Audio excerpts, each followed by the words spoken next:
शिवदत्तादे रुद्रमूर्तये नमः यो रुद्राग्नव्योसेवोर्देवयोर्द्रविसा गोणाभे तस्मै रुद्राय नमोऽस्तु शिवदत्तादे रुद्रादिमादिवादी इच्छाशक्ति ज्ञानशक्ति क्रियाते नमः आवाक्या मुद्रानन्दरडयिता शिवदत्ताय नमः शिवाय नमः सत्यदत्ताय नमः सत्यपदे नमः सदाशिवदत्ताय नमः ब्रह्मणे नमः ईश्वरदत्ताय नमः नमः ईशानमूर्धादिभ्यो नमः तप्पुणोत्राय नमः गोरदयामः महोदयक्यामद्योजामतेम हृदयाय नमः सरदे नमः शिखाय नमः कवचाय नमः नेत्रेभ्यो नमः नमः दिसंपूज्यां तदनन्तरं कुण्डमस्त्रेण संप्रोक्ष्यां अंगा शिवदत्तादे रुद्राद्रामदत्तादे रुद्रमूर्तये नमः यो रुद्राग्नव्योसेवोर्देवयो रुद्रविसा गोणाभे तस्मै रुद्राय नमोऽस्तु शिवदत्तादे रुद्रादिमादिवादी इच्छाशक्ति ज्ञानशक्ति क्रियाशक्तये नमः आवाक्या मुद्रानन्दरडयिता अर्घ्यं दत्ता सर्वमादाय होमजेत् आधार्तये स्वाहा अनन्तरमुद्रावशोधे शिवदत्तादे रुद्राय स्वाहा शिवदत्तादे रुद्रमूर्तये स्वाहा शिवदत्तादे रुद्राय स्वाहा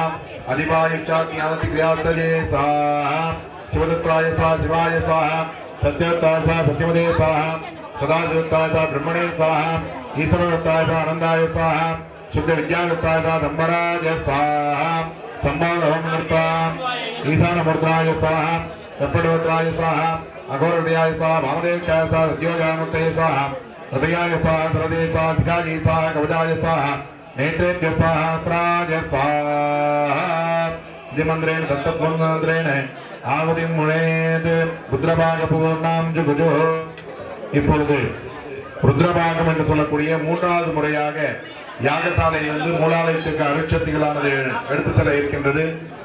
ஹோம திரவியங்கள் யாரையும் வைத்திருந்தால் கோயில் வளாகத்துக்கு கொண்டு செலுத்துமாறு கேட்டுக்கொள்ளப்படுகிறது. கோயிலில் இருந்து வாத்தியத்தோடு அழைச்சிட்டு வரணும். ஹோம திரவியம் வச்சிருக்கிறவங்க இப்ப இந்த போறப்ப கோயிலுக்கு கொண்டு போயிருங்க. கோயிலில் இருந்து வாத்தியத்தோடு அழைச்சிட்டு வரும் நிகழ்ச்சியானது நடைபெறும். இப்பொழுது பரிசாகுதியுடைய நிறைவு பகுதியாக ருத்ரபாக பூர்ணாகுதியாகமானது நடைபெற இருக்கின்றது. அதனைத் தொடர்ந்து நாமகரணம் என்று சொல்லக்கூடிய பெயர் சூட்டும் நிகழ்ச்சியானது நடைபெறும். அதனைத் தொடர்ந்து திரவிய யாகமானது யாகசாலைக்கு கோயிலிலிருந்து வாத்திய கோஷங்களோடு அழைத்து ஒரு நிகழ்ச்சியானது நடைபெறும். ஹோம திரவியங்கள் வைத்துள்ள அன்பர்கள் அனைவரும் கோயிலுக்கு சென்று அங்கிருந்து வாத்திய கோஷங்களோடு அழைத்து வருமாறு கேட்டுக்கொள்ளப்படுகிறது. வாத்தியம்